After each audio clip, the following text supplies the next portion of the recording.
Hello, Monitorama. Come on in. I'm going to talk over you while you're coming in, but it's fine. So I want to thank everybody for coming here today to listen to me talk about building a culture of observability at Stripe. Maybe. The story is I submitted this talk 6 months ago-ish, just having joined Stripe, and I went to the very first day where you write code and you ship it to production. And I'm sitting in the room with all the other new hires, and they say, okay, you just type these commands, it's going to go up onto the internet. I'm like, cool, I'm ready to do this. How do I know that it works after I ship it? And they're like, oh, don't worry about it. It's just a website. I'm like, yeah, I know I'm the new guy, that's funny. Now, how do I really know that when I ship it to the site that processes all these credit card transactions and deals with money, that it actually works? And they're like, no, really, it's fine, just ship the website. And I said, cool, I know what I do at Stripe now. I'm going to build something that makes that not terrible.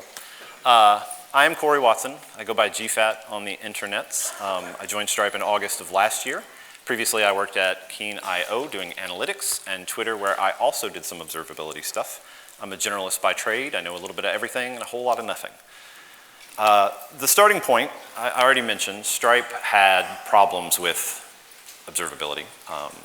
They didn't have enough. We could see some stuff, but not a lot. There was no clear ownership of who had the stack, who made sure this thing was running well, who was really planning for the future. There were a lot of broken windows. We were dropping a lot of metrics. People didn't know where to look. It was very siloed. There was also a lack of confidence in these. There was a lot of, like I said, dropped metrics, which meant the metrics that you got were maybe not all that accurate. There was a lack of false positives, or there were a lot of false positives and or false negatives. But again, all very reactive. Like this is a lot of dashboards that were made because this one time, this one thing ran out of file descriptors, and so we should really make a chart for that so that when it never happens again, we are sure that we've caught it. And very rarely did we build something that was proactive. So that was something we definitely wanted to continue, or we definitely wanted to fix. I'll also mention that this is not a technical talk. I got some feedback when I gave this talk at Stripe, which was way more terrifying than talking to you strangers, because I had to stand up in front of the people I work with and say, I have changed your culture, right? And I did a good job, right? So this is mostly about people. I can get the technical stuff out of the way and say that we were previously using StatsD and Graphite and Grafana and Nagios and all those other tools, and that we've now switched to Datadog, but it's not really about the tools. The setup was not good, and our users were underserved, and nobody owned it. We could have very easily gone from one of those tools to another tool. The tools aren't really that important to me. What was important is that we were taking good care of our users. You get total speaker's mouth. So the big question, did we build a culture of observability at Stripe? Did it work? Like I said, I didn't know when I wrote this if it was going to be good or bad or if I would have succeeded. So I put this slide in. That 404's, by the way. There's not really my resume there. But I figured if I did a bad job of the talk, I could maybe at least come here and talk about something and maybe you'd hire me. So you're here at Monitorama, basically because of the name, like you're here because you know that this stuff is important, monitoring and observability and all this other stuff. How do we get the people that work with us, the people for whom this is not maybe their daily job, to agree that this is important, and also to work toward making this better, because it takes everyone working together. It takes a village, as it were. I got some feedback early on in this talk that wasn't about this talk, but just about technical talks in general. It's very helpful to provide context about who your company is and how, if you're trying to change culture, what is the context? What's the environment like? Stripe's about 450 employees, 100% growth in the last year, about 24 different engineering teams, about 200 different services, growing all the time, thousands of hosts all across AWS for the most part, Ruby, JVM, a whole lot of open source stuff. We run a lot of things. The team, the observability team, is at present 3 people and an intern, and that's only in this quarter where we really a full team. Before that, it was just kind of 1s and 2s and working on this on the side. 2 out of 3 of us are still in other on-call rotations, so not really a full-size team. So we want to build a culture of observability at Stripe. that first day experience was a little rocky, and we need to know how to begin. So you could just start over, just throw it all out. That's one way to do it. But I highly recommend that if you're going to tackle something like this, that you should spend time with the tools that you're considering replacing before you replace them. There's a number of reasons why you should probably do this, but the best is so you can answer questions about why the thing you're going to put in is better. But also so that hopefully you can measure if the thing that you are replacing is actually not as good as you think it is. We're very used to our tools, and we go in and we're like, well, I used this tool here, so this other one's terrible. That's lazy, and you should really probably be worried more about your users and measuring those things. You can also improve the tools. If they're falling short and they don't have the features that you want, well, you can probably use this as an opportunity to sort of bring those up. We spent time with the tools we had and tried to improve them, which won us over, or won over a lot of people to our cause early.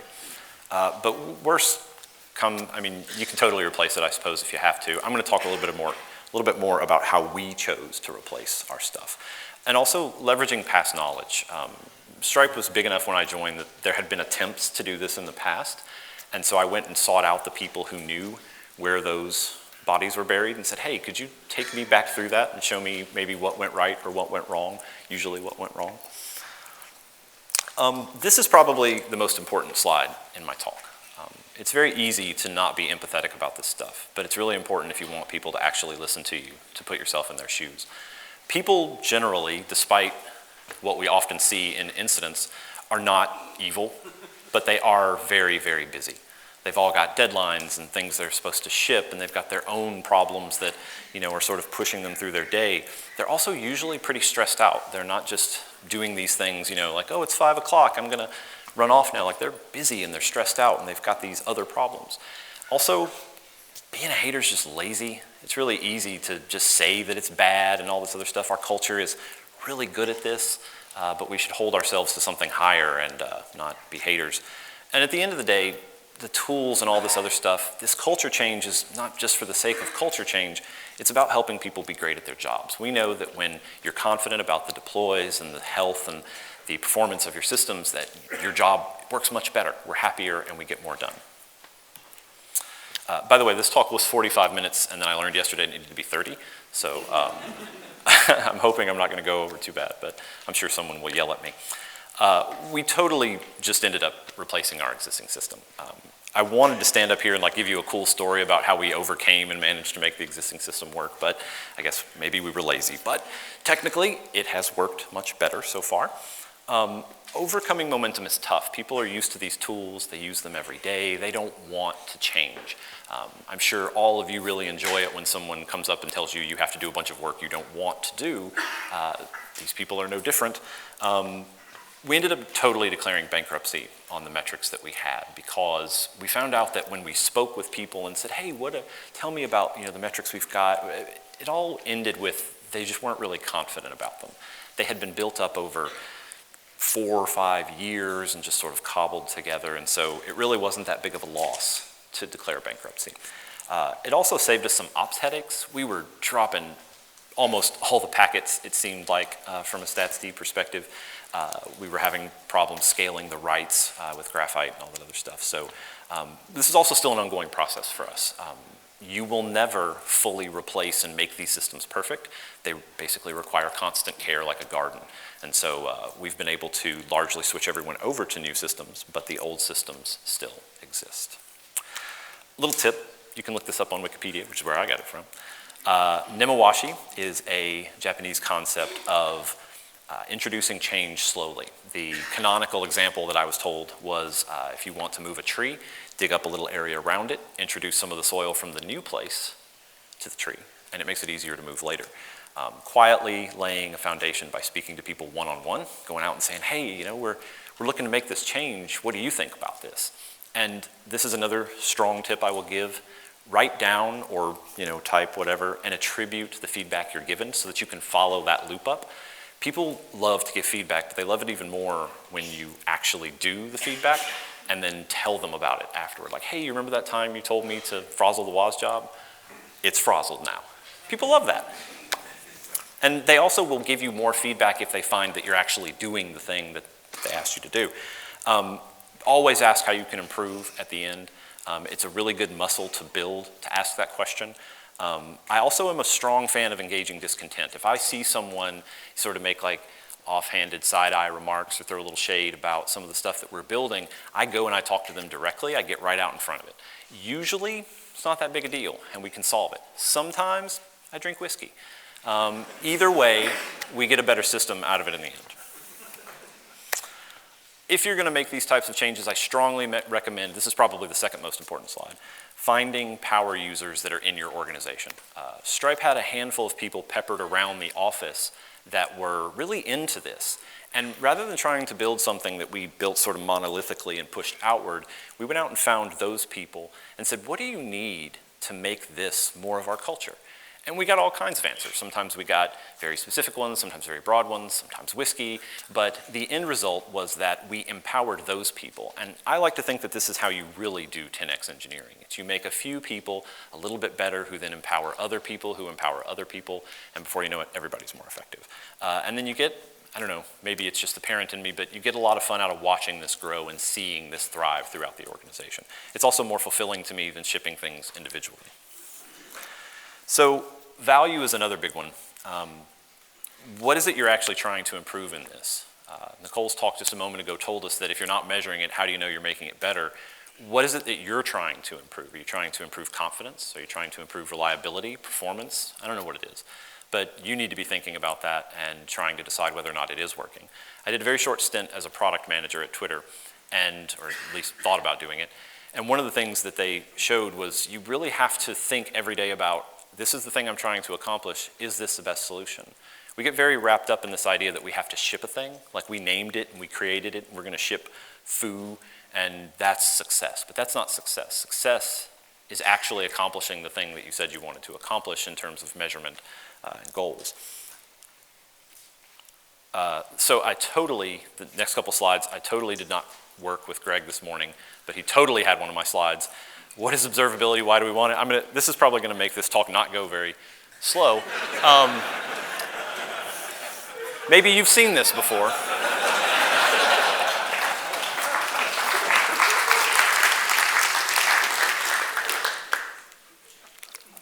We should start a club. Call it Monitorama. So I'm not going to read through this because it's already been done. But I will stop at this slide one more time. Systems output work. If the internal state goes bad, the work goes bad, we need to add more sensors. Now the reason this was important to me is that I needed to tell the people at Stripe, I needed to go to the founders and say, hey, I want full-time people working on this problem. And of course, if I'm going to do this, I have to be providing some sort of value to the organization. And I wasn't sure how to quantify or qualify that. Like we all know we need this, but how do you reduce it? And so for me, it all came down to this diagram. So I'm going to go a step further than Greg, and we're going to talk about control theory. And this is a negative feedback loop in simple terms. Those of you who know something about control theory, I'm sorry, I just read it on Wikipedia, but it was really, really important after I read it, because I realized that what observability at Stripe was doing, what my team was here to do, was to make this work really well. Our job was to provide the tools in which signals could get back to the engineers, or hopefully in the future, the automated systems that do this work for us. But we needed sensors to provide that signal, we needed to interpret those, and then give strong signals back to show people what was wrong. Flat organizations. If you work in a place where you can just say, we're switching to whatever, and people do that, good for you. I don't work in a place like that. Stripe is a very flat organization. If you ask someone at Stripe what their title is, they'll almost all say engineer if they're on the engineering side of the house. There are a few people who have actual titles. I'm not sure what they do, but they're probably going to watch this though. So it's very important what they do. Just thought of that on the fly. Probably the biggest challenge though is just getting started. There's that statement that if the beginning step, the journey, that's how you get started. It's true though. There is a preposterously long line, deep ocean, whatever dimension, if we can invent new ones, of yaks between here and where you're going. And you have to shave them all. It's the only solution. The only way to do it is to get out there and shave the yaks. Stigmergy is something I'm going to throw out there too while I'm throwing out quickly scanned Wikipedia articles. Stigmergy is an idea from nature about how uncoordinated systems find ways to work together. Like, how do ants, which have no coordination, figure out how to work as whatever you call a group of ants? I don't know what that is.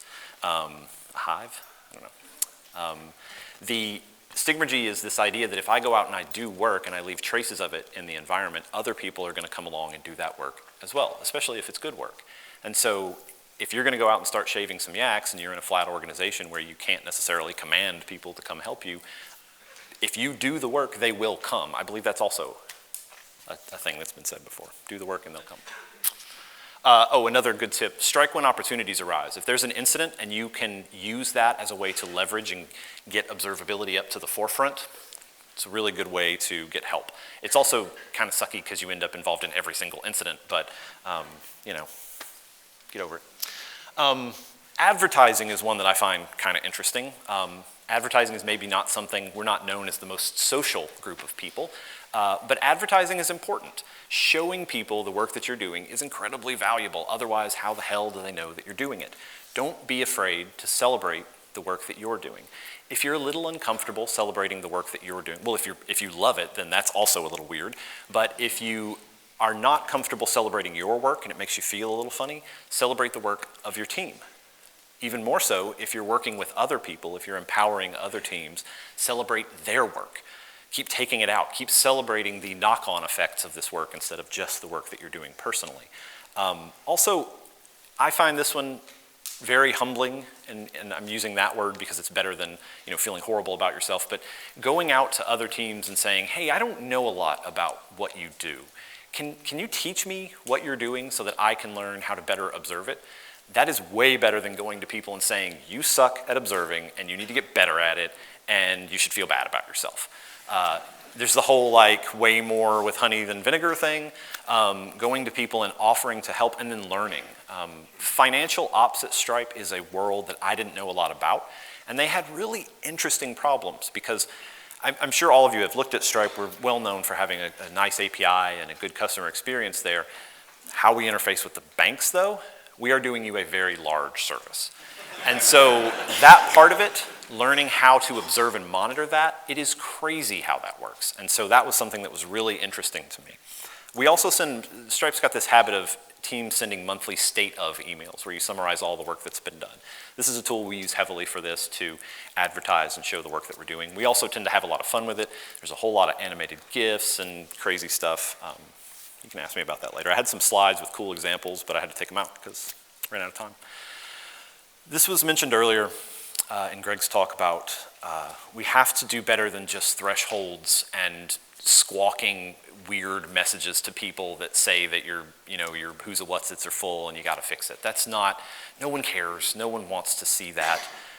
We need to make things both easy and good, which is usually one of those pick one jokes, right? But we need to do better than that, and we need to make it as easy as possible. Email is the example I like to use for this. A long time ago, it was very hard to communicate over long distances. Now it's very easy. How many of you just really love when you get a new email? Yeah, it's not really fun anymore. We've made it so easy, but not good, and we need to do better than that. Quality is pretty damned important. So internally, this is kind of a use case, a case study, whatever. I'm not in marketing. Something that we've done internally to try to make this process better. Stripe being a very flat organization means that you all run your own services and you kind of build your own stuff underneath. You provision your own machines, all that other stuff. By that measure, people also don't often set up all of the correct monitoring. It's not uncommon to have a disk fill up or memory run out, or whoops, we didn't set up swap space, or whoops, we did. I don't, it depends on your religion whether or not you think that's a good thing. But I know that was going to get a laugh. I should have been ready to take a drink. We've taken common problems. Now this is slow. We're not really fast about building this because, and hopefully you'll see why in a moment, we take very common problems that all service owners have, and they usually have common solutions. The examples of this are things like processes that start flapping and restarting constantly, or I forget what the other examples are, but we have a bunch of these. Users don't have a lot of state on this. When you're just some arbitrary service owner and suddenly your disk fills up and you get a message about it, you don't know how to fix that. I mean, you do. We all know how to fix these problems, but we don't necessarily have them close. Like, it may be my job to fix this every day, but not for the person whom I've interrupted. They've got other work they're supposed to be doing. That's very important. So we need to make them care about it because we need to make it easy for them to get to the solution and show them how to solve it. If we knew how to write, I forget the Google engineer that wrote the really great paper on paging, but if you're going to page somebody, you need to tell them why, what to do to fix this. If you can't describe how to fix the problem when you write the alert, you probably shouldn't write the alert. He's also got a last name that's hard to pronounce, but I'm sure one of you could yell it or something. But anyway, so this is not a current example. This is both an old ticketing system and a bunch of other stuff. But this is an example of what a user gets through our ticketing system whenever one of these problems is detected. It should be prettier, but hey, it's a work in progress, and I'm completely cool with that. But at the top left, we're going to tell them what's wrong. We're going to tell them that a daemon tools service named something or other is restarting frequently on a specific box. We're going to provide them with a bunch of gobbledygook here, but specifically we're going to send them to a dashboard to investigate. More on that in a minute. We're also going to send them to Splunk so they can see all of our log files and everything. I said I wouldn't mention product names, but it's kind of hard not to. Also, this is very important. We're going to send them, we're going to ask them to give us feedback. We want to know, you got bothered by this. While you're still bothered, can you provide us feedback on how good of a job we're doing? Because we automated this. So this is an example of the dashboard to which they arrive. This dashboard was custom built for exactly this problem. This is the best. This is not exactly a very complicated problem, maybe not a great example, but this is how often this thing has happened in the last 24 hours. So we've got a big spike. This clearly just started. We've got nice little stuff on the right there showing them what is going on. We write these notes, we adjust them so that we're describing to you exactly what's broken. And then down here, we even give you a run book. We even tell you how to fix it. How nice are we? We do all of this to try to make it easy for them. And then on the far right, again, we're going to keep hammering that feedback line home. We want to know, are we doing a good job with this? Because we could easily build the system and say, hey, guess what? We monitor stuff, and then never actually look at whether or not we're doing a good job. I don't have a slide for this, but recently we did a state of where I summarized this. We are absolutely measurably improving these services by doing this because all the cases for which we now have this have all gone way down. We no longer have nearly as many flapping services. Cron job failures are another one that we started monitoring. All of those have been reduced by some arbitrary number that I could say, but I don't know what it is. So it's good though, I promise. Getting feedback. This one's really important to us. I could very easily just spam the hell out of you with all kinds of notifications that things are going wrong, but I want to know if it was meaningful. So we've got a bunch of questions. This is just a Google form. We didn't do anything really fancy here. All this stuff is kind of cobbled together with the tools that we had available to us.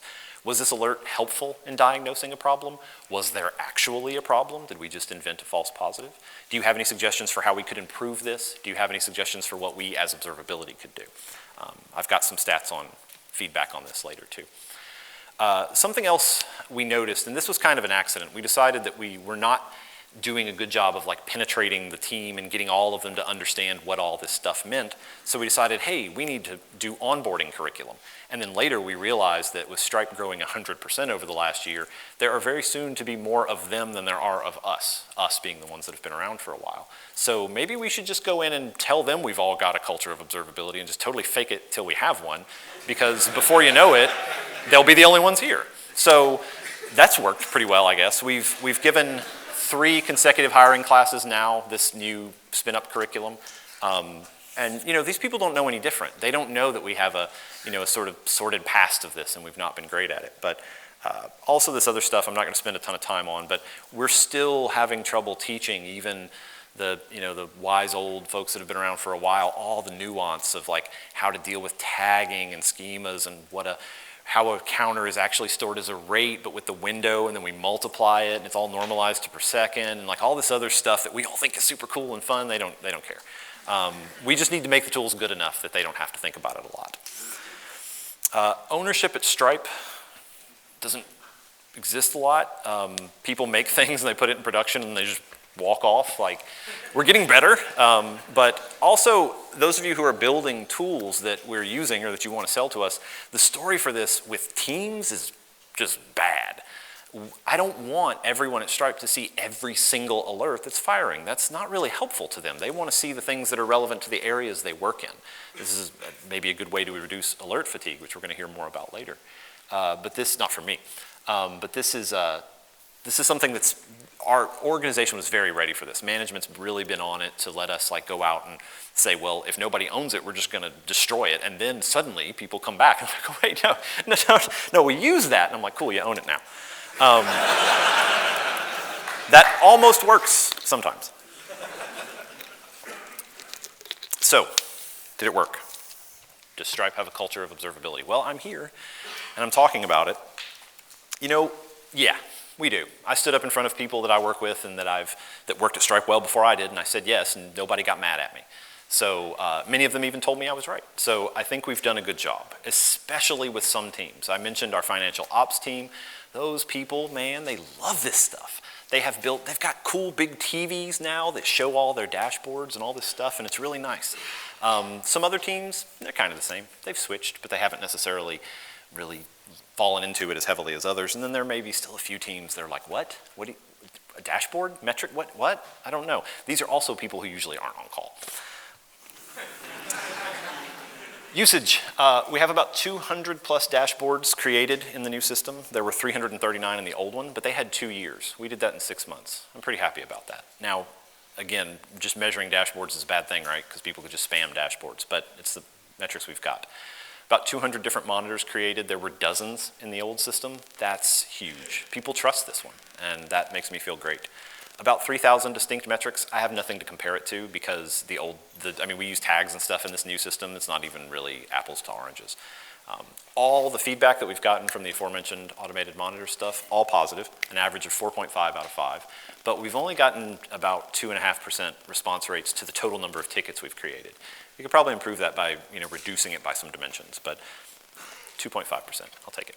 Tools, dozens of open source pull requests. I strongly believe that the team should be pushing this stuff back out into the community. We wouldn't be able to do what we do if you all weren't doing what you do, and so we push everything we can back out.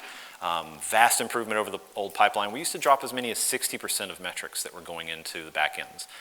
Now it's 0 as of last week. It was like 1% for a couple of weeks, now it's 0. We have totally new styles, new naming conventions, standards, what? Lastly, being tied to a commercial product, it cuts both ways. We get a lot of advantages because I don't have to have this huge team. I can get by with just a few.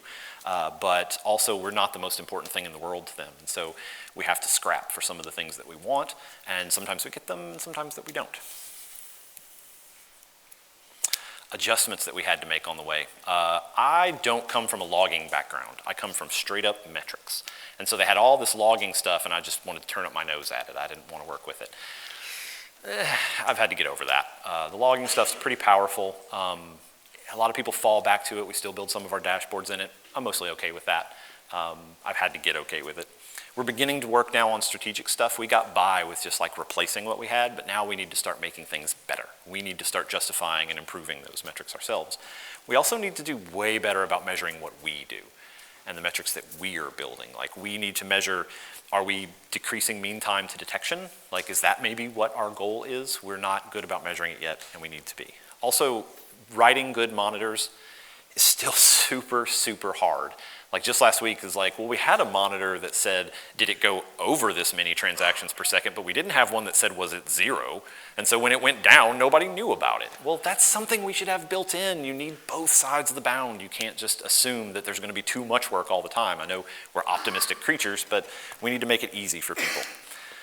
So I have no idea how I'm doing on time because there's not a timer up here. And the summary that I would say is start small, make small changes and work your way out. Seek feedback often, take it seriously, write it down, attribute it to people, and then give it back when you're done. Say, look, I tried to make this thing better for you, and own up when you fail. People stop giving you feedback if you never do anything with it. Measure the effectiveness of what you're doing and make sure that the things that you set out to make better are actually getting better. Observe yourself, maybe, is a good way to put it. Overall, just enjoy it. This since August of last year, like this has been the most fun at a job. I've been doing this for 20 years, and this is the most fun I have ever had at a job. I tweeted just the other day that basically anytime someone speaks in the observability channel and asks a question, it's just nerd sniping me because I have to get involved and play with every little question they have. It's so much fun. I have no idea how much. Oh, thank yous go out to my team for helping with this, Andreas, Joshu, and Steven, our intern, and all of Stripe because they let me give this talk early, and I was totally not scared to give it to you guys because I've already given it to them. You can see more of my stuff at onemoreagain.com, at GFAT. I'm also on GitHub and all that other stuff. If you're interested in talking about any of this, always be hiring. I'm Cory at stripe.com if you want to talk about that or if you want to talk about anything here. I'm here all week, and now I've already given my talk, so I'm totally going to talk more to you. And if there are any questions, if I even have time for that, please help me improve myself and my talk by providing me with feedback that I may factor into my negative feedback loop about this talk. Otherwise, thank you.